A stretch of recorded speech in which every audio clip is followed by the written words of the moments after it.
Hello, everybody. Welcome back to another episode of Oh Shoot. I am joined by my most frequent co-host, Charlie. It is good to be back. How are you guys doing? I think they're doing good. I can answer for the masses. I think they're doing good. Everybody is doing great. Yeah. So we are doing a fun episode today. We're doing a gear malfunction submission story or submission episode. You guys submitted your worst gear malfunction stories, and we are going to read them and be internally traumatized with you. And let me tell you, a lot of you have gear malfunctions. Yeah. So Charlie was the one that sorted through these stories, and I'm really nervous because this whole topic really just stresses me out. So it'll be interesting.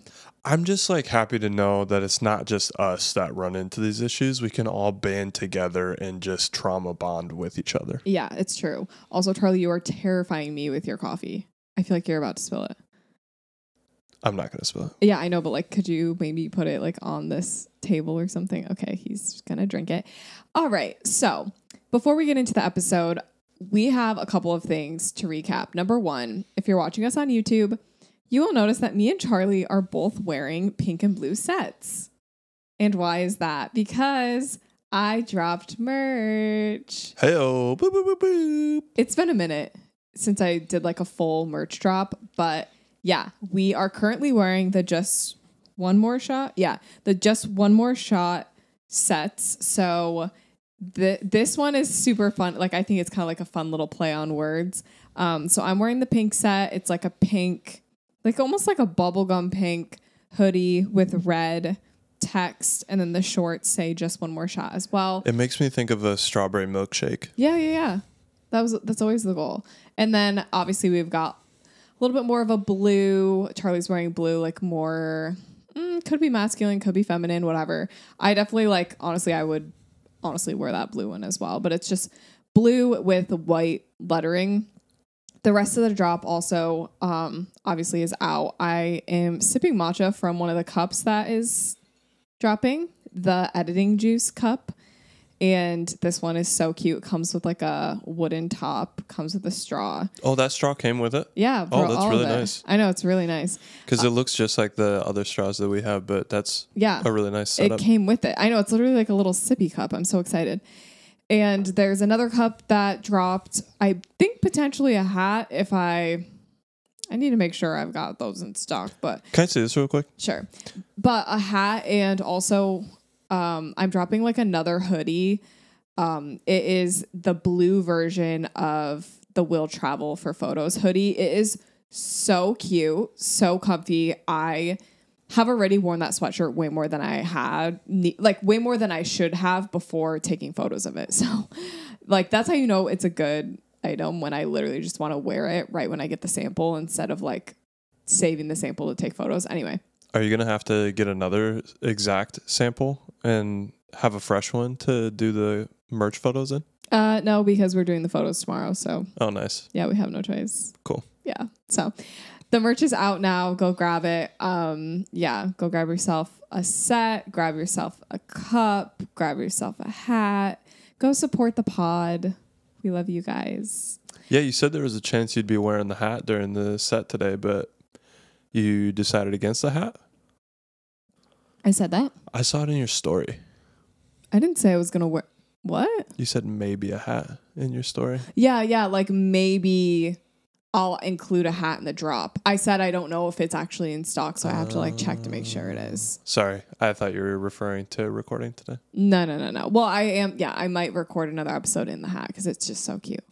But yeah, it's hard when if it doesn't drop and I wear it, I feel like that's rude. Yeah, almost. We're toying with people. Yeah, because it's really cute. Okay. Anyway, so we've got the merch drop. Go check it out. And I wanted to talk to you guys before we get into these stories about Fashion Week, because it's been a minute since I've updated you guys. Last you guys heard, I just went to Fashion Week. I didn't say anything about it because I, didn't go yet. There was no experience to talk about yet. Exactly. So, I don't know exactly what I've told the podcast about it, but I basically got an email inviting me to shoot a show for Fashion Week. And of course, I'm going to jump at any opportunity to go to New York and shoot something I've never shot before. So I went. I had Charlie shooting with me. So I got press passes for Charlie. And then I also got a press pass for my sister Lexi because I was just going to have her like do content for me. So she was there as well. I brought Lexi. I also brought my mom just for the fun of it. Honestly, my mom just asked if she could come. And so I was like, yeah, sure, whatever. And our friend Preston was also there. He was shooting one of the shows. So overall, it was a really, really fun trip. Before I even like talk about the show itself, we went to this like Fashion Week event put on by B&H Photo. It was called, I literally don't remember what it was called. So sorry, but it was put on by B&H Photo, and it was basically like a mixer for photographers. So I ended up adding everyone that was with me as a +1. So I had 4 +1s, but whatever. They all got approved. So I was like, whatever. So it was like a little, like there was like a little place to take photos. Well, there were 2 places to take photos, like one area with a backdrop, one area was kind of set up specifically for photos. And then there was just like a bunch of photographers. It was like so busy. Yeah, the entire building was just packed to the gills. Yeah, so we didn't stay for too long because it was just like so full of photographers. But I didn't recognize anyone. I didn't know anyone. Well, I mean, it would have been a really tough environment to be able to pick out people anyways, just because of how packed it was. It wasn't really like you were able to even talk to many people. Yeah. It was super loud. They had a DJ that was playing music. It's true. There was a couple like vendors tables, and I could see the visible frustration on the faces of the individuals that were running these tables because they were trying to like show the stuff. They were the partners of the B&H mixer. It was like there was a print company. There was I think Godox was there. A couple other like just like accessory companies, and they were like trying to talk to people. Oh right. And they literally could not even like give their shtick or their spiel to people, and it was I could just see it was frustrating. Yeah, I bet that would be so frustrating. I did hear like there were these 2 girls that I was talking to like over by the photo booth area, and they were saying that they like took like this little vlog camera. I guess like Canon was set up there. And they took one of the Canon, like you could like check it out just for like the evening. So they checked out this little vlog camera, and it was really cute. It was like this little like, I don't know it. It was like, I don't even know how to describe it. It kind of looked like one of those like the Canon PowerShot, like really small digicam, but it was a little bit bigger and it had quite a big screen, so you could like flip it and record yourself. But it was like primarily it was vertically oriented. Does that make sense? Portrait? Yeah, it was a portrait. That's interesting. I know, it was really... I like asked if I could hold it, and I like looked at it for a minute because I was like, huh. The camera itself was portrait I like think held? so. Yeah, you hold it portrait. Does it actually shoot portrait? I don't think so. I think it shoots horizontal. The screen is horizontal, but you hold it portrait. I think that's an old body from like the early 2000s, at least that style and concept, because I can remember... oh goodness, I am not going to know if it was Canon or if it was Sony. There was a couple other companies that would do them, but they were that kind of like vertical body, and it had like the lens at the top and the flip out view or screen. And you would just kind of hold it. Some of them were kind of like pistol hold. Some of them had like a hand thing. It wasn't like that. It was like kind of like it was giving like iPhone. Like it was like the same size as an iPhone, but then there was like a screen on the other side and it flipped up so you could see. I think because the ones it would be kind of like holding it like this, like straight up and down. If you're holding an iPhone, you'd be holding like the volume buttons towards you, and then the screen would flip out like that. Oh, and that's the lens was right here. Oh, that's weird. That's like some of what those old no, that's not what it was like. Camcorders used to be like. Yeah. I got you. Okay, so that was a fun event. Let's see. We hung out a lot. We did a lot of just like personal hopping around, going different places. But the actual show was Friday night. We went to the 9 p.m. show. So I just want to like talk about the show for a little bit and just tell you guys like kind of how it was. So it was at Sony Hall, which is very close to Times Square. I actually have a whole vlog on this that is posted if you want to go check it out. I vlogged like the whole thing, but it was at Sony Hall, and we get there, and like right away I could tell, I was like, there's no clear signage what we're supposed to do. So I could tell, okay, it's getting a little disorganized. Like we didn't even know what line to go through or anything. So we end up, like, Charlie asked the security guard. He told us where to go. We went in, you know, got our press passes. My mom ended up coming to that show, but she like bought a ticket for the show because it's like a public show. So my mom waited outside. We went in and we went down where it was kind of like a basement vibe. Like we went down, I think 3 flights of stairs to get there. And, you know, on the way you pass, like, there's like a photo booth place. There's they have merch and stuff set up. We got like these fun, like New York Fashion Week, like badges or whatever. So that was fun. But when we get down to the actual show, we walk in and it is floor to ceiling photographers. Like, I actually mean floor to ceiling. Like, that's not even an exaggeration because people had found chairs to stand on. I actually saw one person with a big monopod and they had their camera all the way up at the ceiling and they were controlling it with the trigger because that's how many people were at this show, guys. And like low-key, I kind of had a feeling that there were going to be a lot of people shooting because, you know, I got an email willy-nilly. I can imagine how many people they reached out to. So they probably had tons of photographers that were shooting, you know, and obviously there were. But that was just interesting. Like right when we walked in, we had no idea where to go. It almost was like a fight for yourself type of vibe. Like you had to fight to get the angle you wanted because all these people are already standing there. They had shows going on from, I think, 11 a.m. to 9 p.m. So the first show of the day, I believe, was at 11 a.m. And then it was like 2-hour increments. And we were going to the 9 p.m. show. It was like the very last show of the day. We got there like 30 minutes early. So we did catch like the photographers from like the earlier shows. So some of them did leave once 9 o'clock came. They had like a few.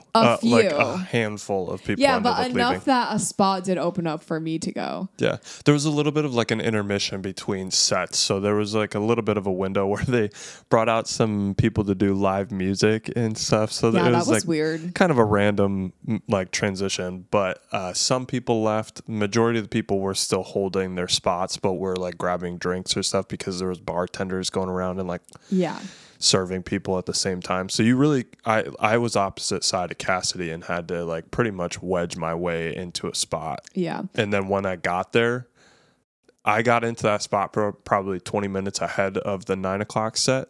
I literally did not move until the end of the entire evening. Yeah. So Charlie had the 70 to 200. I had him getting that main shot in the middle because that's where the most people were. And it was mainly guys and they were all tall. And so I was like, okay, Charlie is shooting like this middle that, you know, that main shot at the end of the runway where people like, you know, strike a pose or whatever. Like that's the good shot. So Charlie was shooting that. And then I was like, I'm going to try to find some other angle on the other side of the runway. So I walk over to the other side, me and Lexi, because remember, Lexi is there with me to shoot content. And I also have our camera bag, which is not small. Like it is on my back. It's big. So there was like this walkway it was like a curved walkway with like rails that essentially went from where all the photographers were down to where the like ticket holders were sitting. So it was kind of like the transition down there. And that was like, you know, obviously a good area because it's all open. That walkway is all open. So like there's windows to see what's actually happening on the runway. So I literally couldn't find any other spot to shoot. So I was like, you know what? I'm just going to shoot in this little walkway.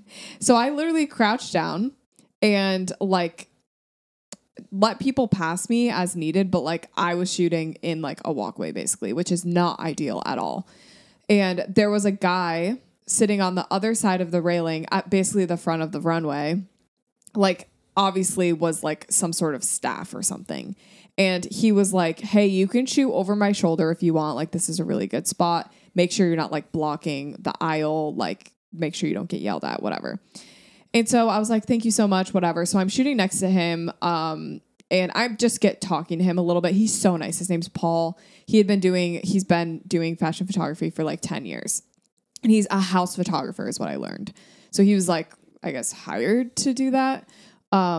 Anyway, so I'm talking to him and he's like, hey, if you want to come around on my side of the railing. So basically where like all these house photographers and videographers are, he's like, come over here, come sit by me. You can shoot right next to me, like, and not be squatting in between people. Like you can actually come sit here.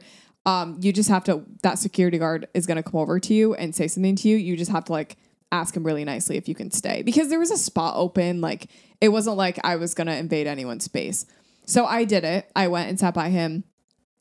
I would say sit is a strong word because I was sitting on a ledge of a railing and I would say it was about 3 inches big. And like, I don't have like a massive butt, but like even still, it was so hard to sit. Like I have a small little butt and it still was really hard to sit on this ledge. So I basically was squatting. Okay. Like essentially I was just working out and like, I'm not joking. Eventually my legs just like, I didn't feel it anymore. Like it was like my legs were kind of stuck in like the squat position. It was what it was. So I was squatting the whole time. But it was a really good angle. And I talked to Paul quite a bit. He was so nice. Honestly, I don't think I would have been able to get any of my shots without him, like inviting me up to come sit with him. So that was like so amazing. He was so nice. Like literally all props go to Paul. I had Lexi behind me. She was kind of standing in that walkway that I was shooting in earlier. And she was getting like a bunch of videos for me. So a lot of what I posted on Instagram, Lexi recorded on my phone. And so I was getting like a little bit of side angle. I had like an 85 millimeter. So yeah, overall, it was a really fun opportunity. And I think we got some great shots out of it. However, it was like so chaotic, very disorganized. I felt like they had so many photographers there. I don't know if necessarily we'll do it again, but like it was so fun and I am so grateful to have had the opportunity to do so. And it's not like we got paid to do it or anything like that. So it's just kind of like, it was just a fun little side quest. Yeah, it was. I mean, there was so many different things that went into it. I mean, Cassidy was talking about that walkway on her side and the entire room was kind of like mirrored on the other side. And I was literally standing in that walkway and I had that 70-200 and the A9 II. And I was like the entire time shooting above the crowd as they were walking. And also there was like a tech booth that was right there that I was also kind of shooting over the top of. And I literally was like holding that 70-200 completely with my arms almost fully extended, looking up above me shooting. And I swear I like almost had like carpal tunnel in my wrist because of it. And I'm sure that if people shoot like that all the time at concerts, whatever, like there are actual people that get carpal tunnel shooting like that. But yeah, it was crazy. Super competitive scene with the amount of people that were there. And you're kind of notioning towards like people, a lot of those people aren't really getting paid for that. And so a lot of times, like, I think we got a glimpse into a whole different kind of just photography space in terms of how the business works, and getting a glimpse into that of how you kind of have to be your own advocate and bringing your photos to different runways, to different designers, to different models, and like almost pitching your work to them for them to purchase it, or to try to work into connections to work for runways like Paul was, or maybe even to be a private designer kind of coverage if a person liked your work and you want to just cover only their work type of thing. It's super interesting, but that's not, I mean, at least from what we've talked about, I don't know if that's necessarily something that we would desire to do long term. But yeah, I don't think so. But it was interesting, kind of like the concept of like, we're just so used to being the only photographers, like we run the show, and like this just wasn't the case at all. Like very extreme. Like I would say 75 photographers were there. Honestly, I was talking to someone else and I told them I would bet there was probably 100. It was a lot of people. So it just, like it's just completely something we're not used to. But it did, like Charlie said, it really opened our eyes to a different field, a different industry. And it was very competitive. Like, I was like, I feel like I don't need to be here. Like, everyone's getting the same shot. Like, I don't know. But it's about you getting the shot. And Paul was telling me that he can sell his images to the models because a lot of them need it for their portfolio, or he can, you know, like you said, present it to the designer or whatever. So there's a lot that you can do with the images. And just to be clear, at least in my experience, and I would assume from the way that you're talking about Paul, it's not like we're talking about competitive in the sense that other photographers were being nasty to us and like people just being jerks about different things of fighting to get the shot. Just very clear, like they're all working extremely hard to get the same looks, and to be able to put your own personal touch and find a way to present your photo as unique when you're all shooting the same thing. I think that is where you find the kind of competition in terms of just trying to find different ways to do stuff. And I don't know, it was crazy. And it just was such a compact space. I think that kind of added to the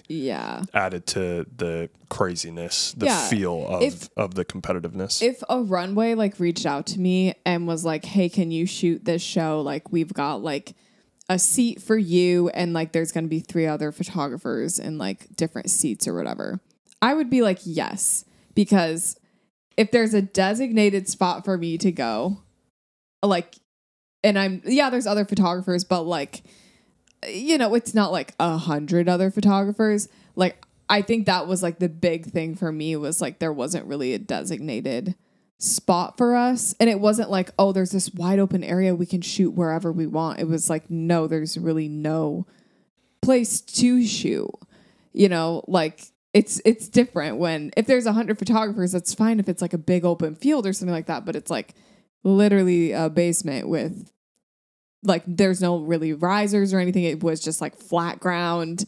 Like, yeah, it was definitely interesting. Yeah. I mean, and I feel like that's a glimpse into a lot of other areas too, like sports photography. You think about those people that are in those media sections that are like clearly painted on the field or on the court. And you've got like 20 people crammed into a little press box that they all are, like I said, trying to get unique shots, but they're all shooting the same subject. So how are you going to position yourself in a way to get that shot, you know? Mm-hmm. It's true. It's interesting. Yeah, very interesting. Okay, well, we're going to transition to reading your gear stories now.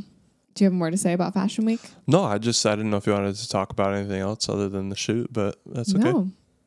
Do you have things you want to talk about? No, I know you worked really hard on putting your outfits together, experiencing New York, being able to kind of creep on celebrities while you're out on the town. Well, I didn't creep on celebrities. We did see 2 celebrities, but not anything like crazy, just reality TV stars. I would say that you creeped on Taylor Swift's apartment a little bit. Okay. That doesn't really... It's not like we were like trying to like go in. It was literally like we walked by Taylor Swift's apartment and she ended up being in the area like a couple hours later. So we're pretty sure she was there, but we just like walked by it because it's like iconic and whatever, but we didn't like camp there. Like people will literally stand outside of it. And that's where like, I feel like there's a really big issue. Cause it's like, you're not like, don't do that. But like we did walk by it. But we didn't think she was going to be there, but she was. But we didn't see her. Well, to be fair, I was telling Preston and Cassidy, because she was seen at the Thursday night football game to open the season against the Ravens in Kansas City. And a lot of times when players have those games on Thursdays, they get the entire week off until Monday. And so with a long weekend lining up with New York Fashion Week, I told them I would bet money that they're going to be back in Manhattan. And then literally we saw later the next day they were in Brooklyn getting dinner the same night as our runway shoot. Mm-hmm. And also I did coordinate my outfits for the whole week, and I really planned them out and took photos every day in my outfits. So that was like a fun thing. I honestly really liked doing that. It was really fun. Yeah. Yeah. Your outfits were cool. Thank you so much. Okay, let's get into the stories. Do you want me to start or do you want to start? Sure, you can start. Okay. Hi, Cassidy. I love your work. I have a story that isn't so much wedding related, but studio related. I was trying a program, Capture One, for the first time on a very old Mac. I had my camera tethered to it, so I began shooting. As I was shooting, the computer froze. I thought it was just a good old freeze moment for a hot sec. The computer didn't unfreeze for 15 minutes. The client was waiting, so I had to unplug the computer and try to shoot without tether. As I tried to turn on the camera, it didn't work either. The computer failure oh my gosh, I can't read. I literally can't read. The computer failure had to do something with it. I tried everything, turning it on and off, taking the battery out, nothing worked. So my client had to go home because I didn't have a backup camera body. The camera turned back on after a few hours. Someone's old Mac just straight up bricked their camera. Yeah, I don't understand. Why would it do that? I have no idea. Huh. That's strange. There's some type of like, I've never shot tethered. Oh, I have. We've had conversations. You've shot tethered when you used to do yearbook photos. Yeah. That's wild. I forgot about that. But just having conversations with people that do these crazy like studio sessions and then shooting tethered on like massive TVs so their clients can kind of gain confidence and get live looks at them, which is a cool concept, but it's just something that we've never shooting out, doing candid and stuff. We don't get that type of like leisure. Yeah. But it's just interesting. Like, I don't know. I feel like you also have to be really careful about if you're using an old Mac and you're using like new software, trying to shoot with your camera. I feel like you're incorporating a lot of like room for error, like a lot of variables that could go wrong. Well, I mean, the concept of tethering itself is so, I feel like you need a lot of things to go right in order for it to be good. So if you're listening, you don't know what tethering is, it basically is you shooting on a cable or like with like a Bluetooth little plug-in to your camera, and then it Bluetooths or tethers through a wire your photos immediately into Lightroom onto your computer. And then one step further is you can literally have it hooked up to a monitor to where every photo you take then pops up onto Lightroom and then pops up onto a screen so that your clients can see it. A lot of the times, like if you're watching like America's Next Top Model or something, or like a fashion show or something where they're like doing these studio shoots, they'll do it. Or like with like on the Kardashians, like I'll watch and Kim's in a photo shoot and they're tethering and Kim can see all the photos on a screen or whatever. So yeah, that's what tethering is in case you didn't know. But yeah, that's very unfortunate that tethering just led to your camera getting absolutely blocked. Yeah, everything. And it sucks that you didn't have a backup, so then your client had to leave. That's like so embarrassing. Name your one thing you hated the most about shooting yearbook photos. I honestly, okay, two things. I hated the setup. It was so much work setting everything up, and like I had no one to help me, so I had to load everything into my car, get it all set up by myself. I didn't have a backdrop, so I had to find like a random white wall in a building. So that was annoying. And then I hated when like, because I was tethering, I would do the photo and then people would come over and ask to redo their photo 5 times when I had a line. And I would be like, you get one redo. I would always tell everyone you get one redo. That's it.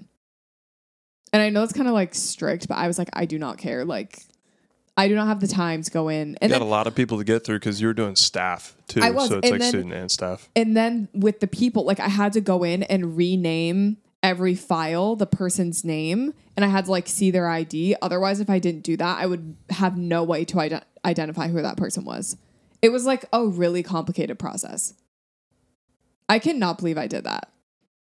That is actually crazy. What they should have done is whenever they were making the student IDs, which I'm sure there's a way for them to have this communication, like connection, is the student life staff that were making IDs for people to just keep a log of every student ID and name and then have that sent to the photographer doing the yearbook photos. That way, if they're not able to get their name right then and there, they have a log of people they can go back through. I think I literally would have people write their name on a Post-it note, and then they'd give it to me when they got to the front of the line. For sure. But then, I mean, if you like mix up your names on your sticky notes or something, you don't have the right image to connect with the name. Yeah, honestly, sometimes it would get to a point where I'd be like, I don't have a name for this person. Does anyone know who this is? Oh, my word. Okay, well, we don't need to keep going on that yearbook rabbit trail. I just wanted to visit it for a moment. Yeah. Here's the next one. My Godox V1 hates me. For some reason, the hot shoe mount has snapped off the flash / my camera mid-shoot multiple times now. I ordered a replacement part off Amazon and replaced it myself, which I have done successfully before. The next wedding, I started using my flash before the ceremony, and it started making this awful popping noise and sounded like it was about to explode. The videographer ran up to me and told me to take it off my camera immediately. Thankfully, I had 2 extra, and I now carry 3 at all times. 3 flashes? Mm-hmm. It was making a popping noise? Yes. Was it catching on fire? I don't think I can give like a full actual analysis of what was happening, but I would imagine that it's got to be some like electrical short that's happening in the flash, or the light itself is literally about to like short circuit. Oh, I see. Yeah. And that was like as it was going off and trying to fire, it was like shorting or something like that. I feel like together as photographers, we need to make a stand against small hot shoe mounts. Like, people don't talk enough about the fact that hot shoe mounts are so small and your flash is huge. Like, it just doesn't make sense how it would stay on. Like, it doesn't make sense. It's just not designed well. It's not, like the flash is so heavy. And then if you go to portrait, heaven forbid you switch your orientation. Like, it feels like that thing is about to snap right off every time. It doesn't matter what camera I'm using, what flash, what camera body. It's all the same. It's just like, what is a hot shoe? Like, a hot shoe is just it's not designed well. It's funny because I feel like the technology for flashes and everything have obviously progressed crazy over the years. And there's a lot of new tech, but the actual design itself, as far as on-camera mounted flashes are concerned, that whole concept has not really changed much at all. Yeah. I almost wish these like really nice DSLR or mirrorless cameras, like big expensive ones, just came with like a built-in like pop-up flash. like in my digital camera, like I could just pop it out. I don't know. I guess like probably not, like that isn't really, but if you just want like a quick little flash, like flashes are annoying. Yeah. Well, and again, like there are so many different light setups with people using triggers and receivers to do like that's separate light stands and things like that. So there needs to be that hot shoe mount. But even thinking like we've had a couple flashes that just those little pins got bent a touch and on the hot shoe mount, and I had to like take that entire thing off and put on a new hot shoe mount because literally the smallest little pin was just bent like sideways, and I tried to like bend it back and work with it a little bit, and it just would not receive well. So it's like they're so finicky for such a expensive piece of equipment. Yeah. And then it's like they give you these hot shoe covers, like they give you a cover for your flash and expect you to be able to locate it and keep track of it when it's actually the size of a nickel. And it's like, I'm sorry, I'm taking my flash off for in the middle of a shoot so that I can, taking my flash out, I'm getting my flash ready. Obviously, I don't care about this little tiny nickel size cover that, feels like it does nothing. So I'm just going to throw it in my bag, hope I find it. Obviously, you never find it again. And then the little pin gets crooked randomly. Oh my gosh. I do think a lot of those, I got to go back and look at our thing, but I think they've got a sewn pocket that you slip the thing in. Okay, that would be crazy. I actually considered tying it like on a string to my flash. Like, I'm not even joking you. Like a leash for my hot shoe mount cover. Oh my goodness. That's too much. On my camera as well. That's like too much. Both. Yeah, just tie it to the little like it's actually kind of smart. You know the harness, the neck, like the little mount thing on the side. You could just tie a little leash right there. So easy. Like I'm about to invent that Actually, I'm going to cut this part out of the podcast so I can patent it. Or you could just already use the pocket that's like sewn into the flash cover. I like the idea of like a leash though. I like that idea. Sure. The only thing worse than taking too many photos while you're shooting is getting home and then having to edit all of them. Here are some ways to speed up your editing workflow without losing any quality in your work. Today, I want to introduce Aftershoot Edits 2.0. You can experience the most consistent edits straight out of Aftershoot. One of my favorite things about Aftershoot is their upgraded white balance and exposure AI models. Even if your lighting varies during your session and you have a lot of drastic changes, Aftershoot's able to instantly fix any blown out highlights, murky shadows, and overall, this feature allows you to have balanced photos no matter what your lighting conditions were. Another way to speed up your editing workflow is by using AI masking in Aftershoot Edits 2.0. This feature allows you to selectively edit your images through masking. With AI masking, Aftershoot can automatically select your subjects and adjust them to really make them pop in your image. Another great way to save time while you're editing is to use Aftershoot's advanced cropping and straightening. This tool allows you to customize and select any aspect ratio, and it even automatically crops in your photos so that the focus is more on your subject. It also can automatically straighten your photo, which is going to save you so much time in the long run. Say goodbye to spending way too much time editing your photos and use Aftershoot Edits 2.0. Aftershoot has an exclusive offer for all Oh Shoot listeners, so go to the link in the description of this episode to find out more. Thank you guys so much for watching, and now back to the show. Okay. I accidentally switched my camera to JPEG fine midway through a wedding shoot. Only realized while I was editing the first half of the wedding photos in beautiful RAW, and then all of a sudden JPEG fine. Not just JPEG, JPEG fine. I don't know the difference, by the way. The client never noticed, and I managed to edit the JPEGs to look all right. It just felt so bad knowing that the quality wasn't the same as what I'm used to. This ended up happening to me twice on my Nikon camera. Thankfully, I've switched to Sony now, and it's never happened again. JPEG, like fine, medium, high, or whatever is, I forget what the words are for the scale, but I feel like fine is like the bottom of the scale. Oh, is it? I'm gonna look it up because I really don't know. Or like highest quality, medium quality. I feel like fine is literally like the lowest on that scale. Oh, yeah, it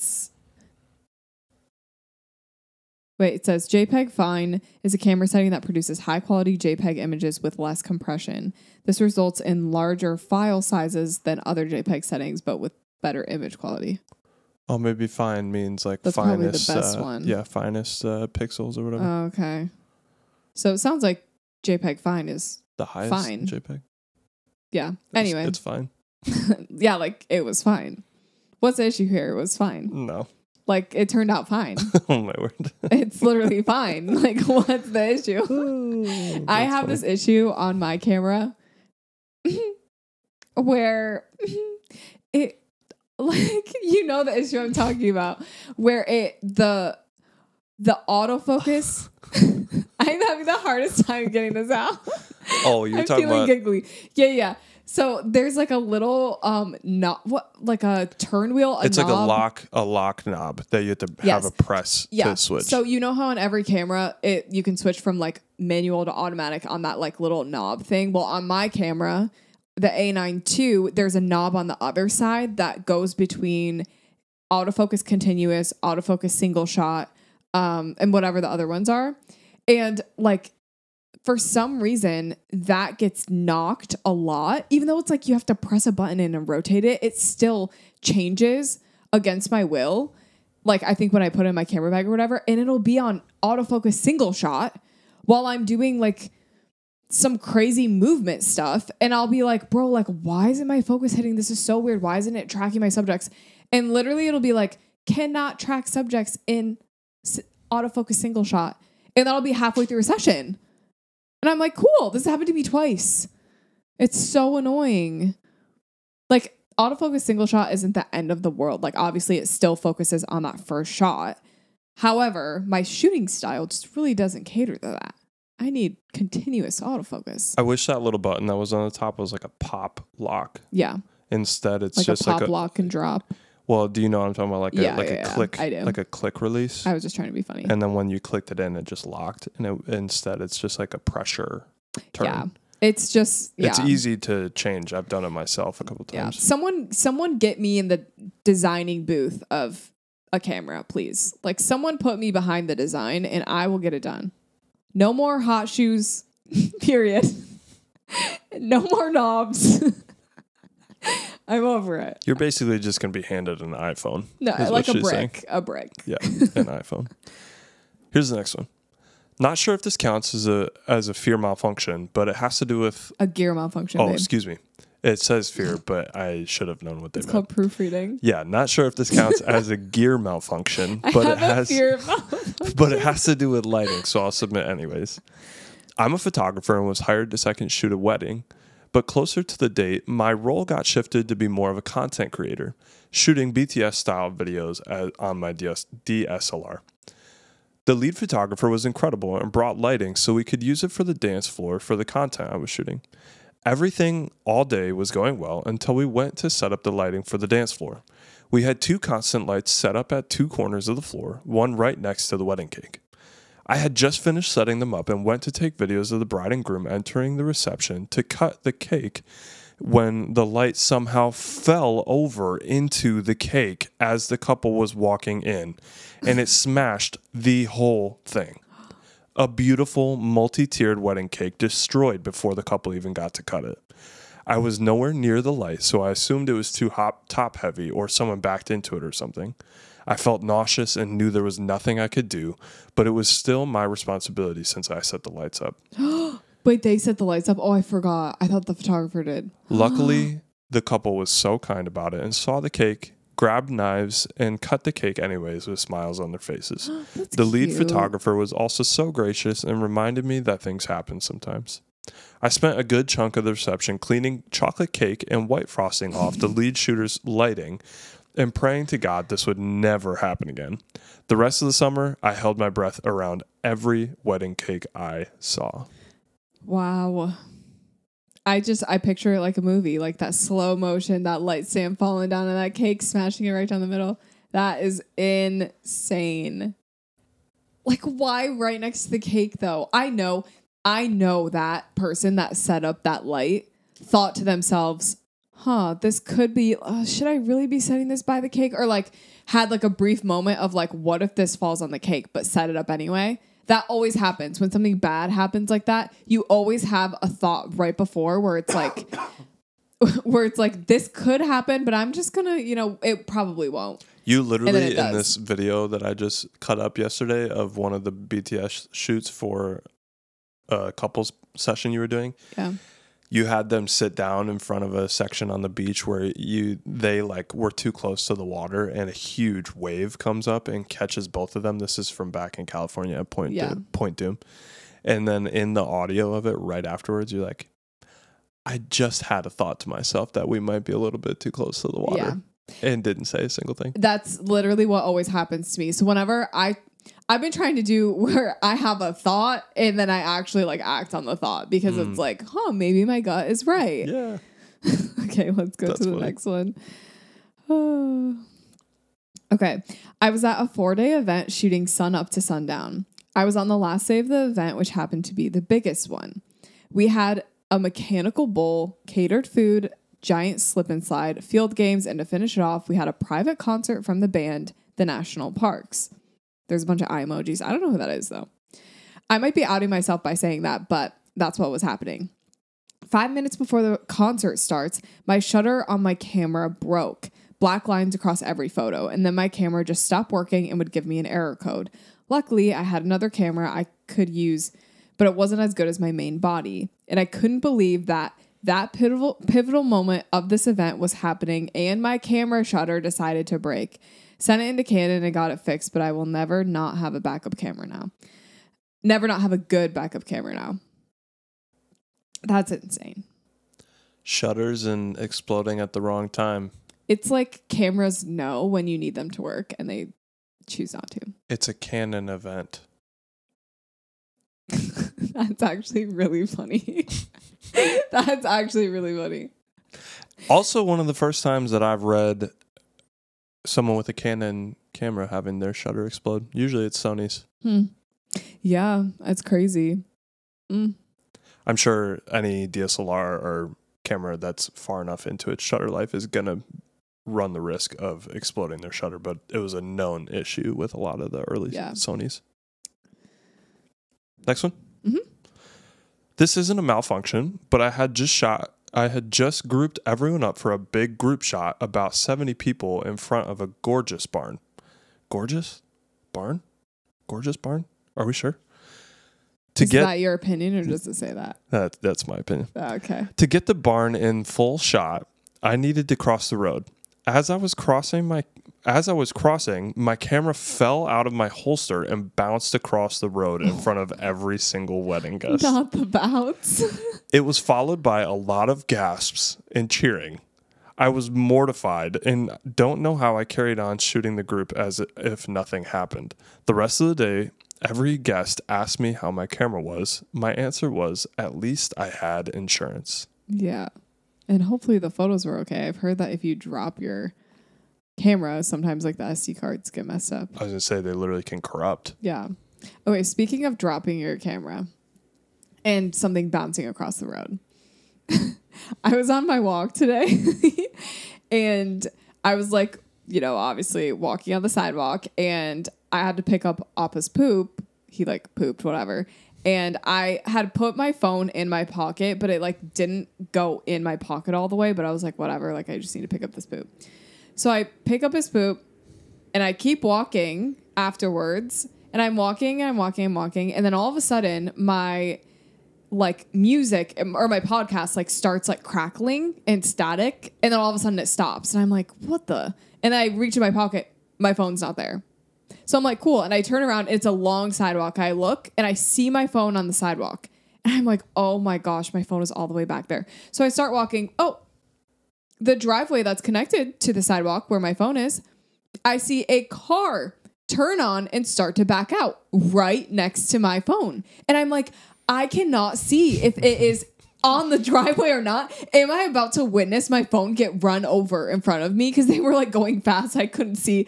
And thankfully it was like inches away from them running over my phone. Word. But I was like, what in the world just happened? Like, it was crazy. You didn't tell me that. Yeah, I know. I just remembered. Like, that's wild. I forgot because I was so traumatized, I guess. That's crazy. You just immediately blacked it out of your head. Yeah. It was insane, though, because I was like, this is going to be something from a movie where I watch my phone get run over. Yeah. And my road would get run over. My lip gloss on the back. Okay. The last wedding I shot, my second shooter and I were both talking about times that we've had memory card issues, and I swear I jinxed myself. Yes, you definitely did. We were shooting a large wedding with 200 guests, and right when the maid of honor walked down the aisle, my memory card failed me. I do have a dual slot camera, but for some unknown reason, it wouldn't let me use the backup card, and I panicked. The bride was about to walk down the aisle, and I ran to my second shooter and told him he needed to take my spot to get the bride, and I booked it to my extra memory cards. My hands were shaking, and I was putting in memory card after memory card, and none of them were working. I wanted to cry.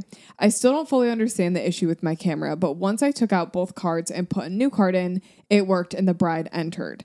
It felt like the longest time, but somehow I managed to figure it out immediately before she entered, and my second shooter completely saved me because there was no way I was getting back up there in time. I was so shaken up the rest of the ceremony and wanted to cry because I couldn't believe what had just happened. It was the worst possible timing to have that issue out of the 10 hours I was shooting that day. To make it worse, I'm pretty sure a lot of the guests saw me frantically trying to get my stuff together, and I never looked or felt so unprofessional. That is wild.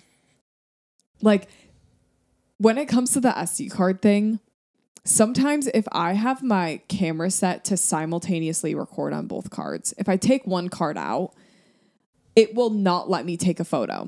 And so I have to go into my settings and switch it. And, you guys know, going into your settings and changing a setting takes easily 2 minutes. Yeah, it's not something you're going to do fast in a split second. In that moment. So it's like, I feel like that might have had an impact as to why they couldn't just use one card. I was going to say, I think had they thought of it, that would have been the solution. Was to switch to just record onto the one card. Single, yeah. Yeah.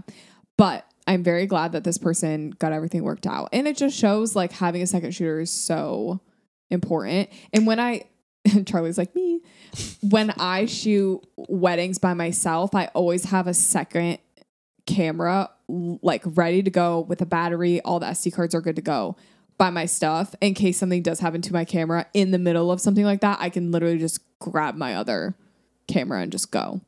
So take a note. And I'm so sorry this happened to you, whoever you are. Here's the next one. I was doing videography for my friend's wedding back in June of 2021, and I had a Canon R6. The wedding was in Georgia in June. That sounds hot. Perfect. 2020 and 2021 were the worst years of Canon's overheating times, and the day set to hit a high of 116 degrees. Throughout the day, the camera was working fine up until the big moment. The first kiss was next. I started to record in anticipation, and 2 seconds into the clip, my camera overheats and I miss the first kiss. My stomach dropped. Again, this was a friend's wedding, so my wife was there, so I went to her immediately after the ceremony, and I told her that I missed the shot and that I was freaking out. Didn't help that it was 116 degrees, and I felt like I was ready to pass out. She calmed me down, and it was time to do family pictures. Thankfully, the photographer wanted to do the pictures at the altar, and I saw an opportunity. I lined all of the bridal party up how they were during the ceremony and reenacted the whole shot I missed. Oh my gosh. Needless to say, everything ended up working out, but for that to happen on my first wedding, I died. To this day, only my wife knows about this story, and now all of you. Wow, LOL. That is crazy. That's so smart, though. I've heard of people missing the first kiss and then you like redo it and like make it look like it was, which it's like hopefully they don't remember how they kiss because sometimes like maybe hand placement or something would look a little bit different. But that is wild. All I can think of is like if I were a videographer, I would whip out my phone so quick and then like add some sort of like vintage filter over it and put it in the video, but make it like like vibey, but like put like a Tezza filter over it or something. Goodness. I mean, like it's like either that or you don't get the shot. No, yeah, I mean you got to do something. I wonder if this videographer was able to get the shot of the couple walking down the aisle. I feel like that's just as important. Yeah, I mean I don't know. I would assume think probably not. Crazy. Oh, those hot weddings are literally the worst. Okay. My friend who's a photographer was shooting a family session and her camera died during a shoot. So she finished the session on her phone. So there's literal iPhone photos in their gallery. Which is so funny that you just said that because I was thinking to myself, I was like, when I read this submission, I was like, this is something Cassidy would do. Well, I think I would ask them. I would be like, hey, do you want to keep going? Like I have my phone. Do you think you could actually deliver a gallery that just had iPhone photos in it? Yes. I think I would really work portrait mode. And Lightroom has that new feature where you can like really blur the background. So I think I would be able to. I don't think I'd make them look obviously as nice. And I don't think you'd be able to print the photos by any means. But I do think I could like, if I worked hard enough on the images, I could make them look pretty good. That's interesting. Anyway. That's so funny. I was just letting my drone fly above the ceremony. The only drone shot the bride cared about was an above shot of her walking down the aisle. No problem. Let it fly for a minute, then go land it somewhere in the distance real quick and grabbed it at the end of the ceremony. Double checked my battery was charged before I took off, and the battery lasts about 25 minutes, so it should have no problem. Oh my gosh, no. Well, for no apparent reason, about 5 seconds after she got to the groom, it's been flying maybe 3 minutes and recording for less than 2, the drone just dropped out of the sky, landing on the decor at the beginning of the aisle, completely knocking it over. Oh my gosh. I'm mid-shot on the other side of the venue when it happens. Thankfully, nobody was hurt and everyone laughed and nobody was mad. I was able to get the video from the card still, so she got her shot, thank God. But the drone never worked again. Oh my gosh. I have beef with drones. Do not fly a drone around me. I don't even like hearing that story. That is crazy. Yeah, we've had some crazy wedding experiences with drones. We've talked about them. And it's not like 1 or 2. It's like 5. A lot. Yeah. And like, I definitely thought that drone was dropping on the bride and groom in that story. I thought for sure that's where that was going. So I'm glad like it didn't hit anyone. But like I'm telling you, drones are out to get you. Drones are not your friend. They're not a tool to be used. They will destroy everything in their path. I mean, like the ratio of the amount of times a drone has been used to the amount of times that ends up being a good experience versus a bad experience. 50-50 for us. Honestly, it's probably, I think it's closer to like 70-30. 70-30, Yeah. 75-25. Like, I can't. it's bad. I'm too heated about this topic. I literally can't. Let's keep going. Yeah. I was doing a film for a Hindu wedding, which is usually a really long 3-hour ceremony. Part of the ceremony involves a fire being lit in... Wait. Okay, this person did not type this correctly. Okay. Part of the ceremony involves a fire being lit during the whole event, and because it was a tiny room, it got hot in there. A fire for 3 hours? Oh my gosh. As you probably guessed, both of my cameras overheated at certain points, and I ended up missing big chunks of ceremony coverage. After a couple of days, I plucked up the courage to tell the bride and apologize, and while she was understanding, she was also disappointed. Did I mention she was the sister of a close friend that I see very often? Kill me, please. Okay, so I have another invention. I'm over here. You guys can like steal all my ideas, please. Let's say like a cool wrap for your camera. An ice pack? An ice pack. You know, like those things you wrap around your head when you get your wisdom teeth taken out? Something like that, like a wrap around your camera to cool it off. Do you know those mugs that they make that are like an insulated plastic mug that have water inside of them you can stick in the freezer and the whole thing freezes? Yeah. Why can't we make like a clear plastic camera case that's able to be filled with water? Or what about just like an insulated camera cage that kind of like a Yeti around your camera? Because, I mean, we don't really want to put water next to the camera. That's no, I mean, you're not, though. It's an insulated right, but what if it cracks? We've all seen those phone cases with water in them, and then they crack, and then your phone, I'm being facetious. Okay. I don't actually think it's a good idea. Okay. But I mean, yeah, just an idea for any inventors out there listening. If you want to hire me to design your next invention, let me know, because I've got some good ideas. Let's make it happen. Yeah. Also, I will be taking 10%. There you go. My husband and I were shooting a gorgeous winter wedding. Gorge. They wanted videos getting ready of the first look, the ceremony, and reception. We had them mic'd up, which they thought was so cool. The wedding was a blast. We ate and even danced with them for a second. Get home to look at the footage and no audio of the entire day. You're lying. I guess this is more of a human malfunction instead of gear, now that I think about it, but man, that still hurt. We told them we could still make a video of their wedding with music of their choice, and they declined. They declined. Lessons were learned. Oh no. I added this one in because this is just happened to us. Especially hurtful for us because we've recorded 2 different behind the scenes like shoots recently for YouTube, and neither one of them the audio synced. Yeah, the first one I know why. We quite literally didn't plug the mic into the camera. We forgot the cable. That was our fault. But the second one, I still don't know what happened. Yeah, we had everything connected. I think I just got to go through the settings again and actually like see if it's an internal setting. The thing is, you set it up, and I've always set it up. So maybe it was you. I usually set it up. It usually works. But you set it up this time. Well, also, this is a new mic setup. No, it's not. We've only used it for one other shoot where the audio worked previous to that. It was for Anton and Colby's studio. I use it all the time for like YouTube videos. I've used it. I use it for like all my, like the after shoot ad that's on YouTube. I use it. Okay. So literally hop off. As far as the things that I have captured on that with that mic setup, I've only used it one other time, and it was with specifically with like the gimbal and everything. Right. And whereas it didn't work. You have not like set that up for me before. Because you have to like have the thing, you tether in the gimbal as well as the audio cable for the hot shoe mount. And it should have worked. Like I had it set up the right way and everything. I don't understand why it didn't work. I don't know. Okay, let's keep going. We've got 2 more. Ooh, a long one. Buckle up.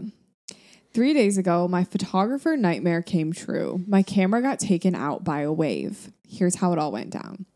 A super sweet couple had flown me out to San Francisco for their elopement, so I arrived a few days early to make sure everything was smooth with our flights and do a bit of adventuring. My boyfriend Vinny and I decided to road trip down the coast to Big Sur in Santa Barbara. The coast was calling and the timing couldn't have been better. I like how this person writes. Our first stop was in this stunning beach in Big Sur. The air was crisp, the water was sparkling. Very romantic.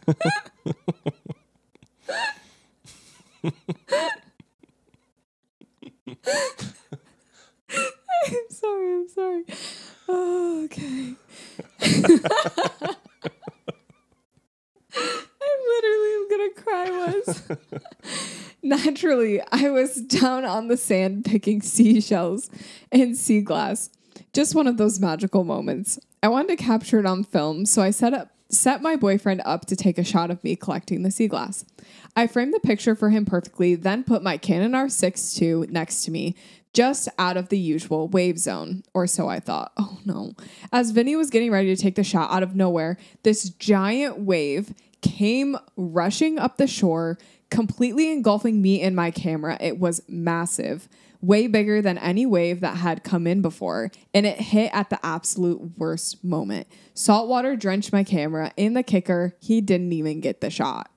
The camera turned on afterwards, but the focus was messed up. I could feel water under the buttons. I usually travel with tons of gear, but this time, because I was so nervous about my bag getting stolen in San Francisco, I only brought one camera body and 2 lenses. Go figure, right? Luckily, I have insurance and I was able to track down another Canon R6. But to say I was gutted and frustrated with myself is an understatement. And all for a shot that never even happened. Here's your sign. If you don't have insurance on your gear, go get it now.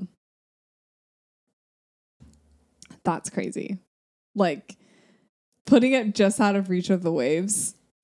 No. Can I tell you, Cassidy makes me so nervous. The way that she will just go straight into the lake or into the ocean holding her camera sometimes. Oh, yeah. And neither one of us shoot with a collar strap. or whatever. Yeah, camera strap, leash. So it kind of like, I always hold my breath every time she goes into the water or something. I can't watch. Gotta live on the edge. It'll happen to me at some point. Like, this story will be me eventually. Well, and I also was very freshly thinking about you having that couple sit way too close to the water. Oh, yeah. At in that Malibu. shoot and them getting completely covered in a wave. He sat in the wave and then his phone was in his back pocket and that whole wave went over them and his phone got wet. Which, why do you have your phone in your pocket for a photo shoot, sir? But it's whatever. The other side of this too is if you don't have insurance on your gear and you're not just expecting to readily replace whatever it is that gets wet, don't turn your stuff on. Literally, you need to let your tech put it in rice. You need to let that thing dry out for a long time. Put it in rice.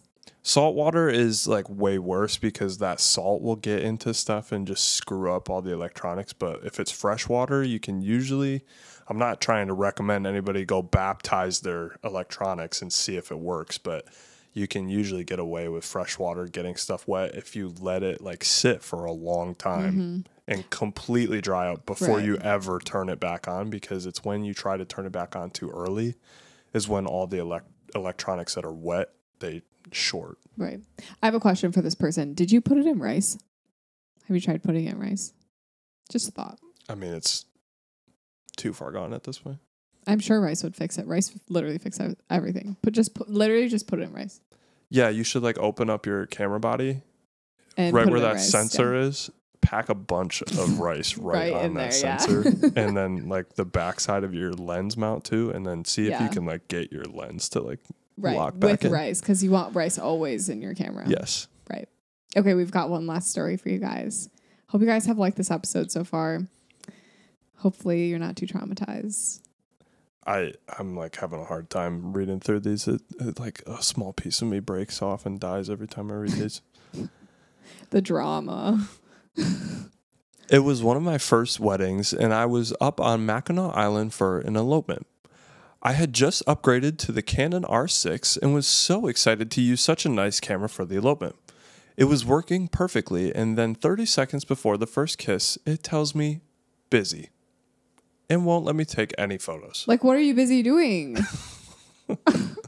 I immediately panic and try to figure out what's going on, but trying not to make it obvious.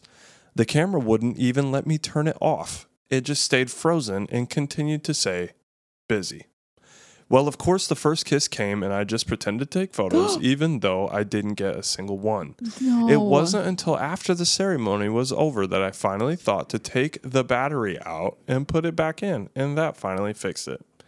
I told them that we were going to do another fake first kiss during the portraits, and they never found out that I only had those in the gallery and not their actual one. Side note, This also happened again recently during a send-off where they threw paper airplanes and I missed the entire thing, but thankfully I had a second shooter at that wedding. Oh my gosh. To this day, I don't know what causes this, and it drives me crazy. Okay, well, the busy thing most likely is you're taking too many photos and your SD card cannot process them fast enough. I was going to say, what quality of SD card are you shooting with? So this person needs to have a higher megabyte per second rate on their SD card. So if I were you, literally get like the Lexar 1 terabyte or 128 gig, super fast. They're going to be expensive, but I promise you will never have this issue again.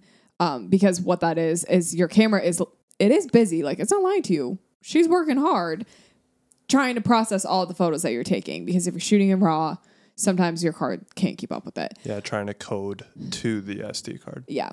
Wow. Crazy. Now I'm going to go kiss my gear and thank it for working so hard and for having it. It does its job. Yep. Yeah.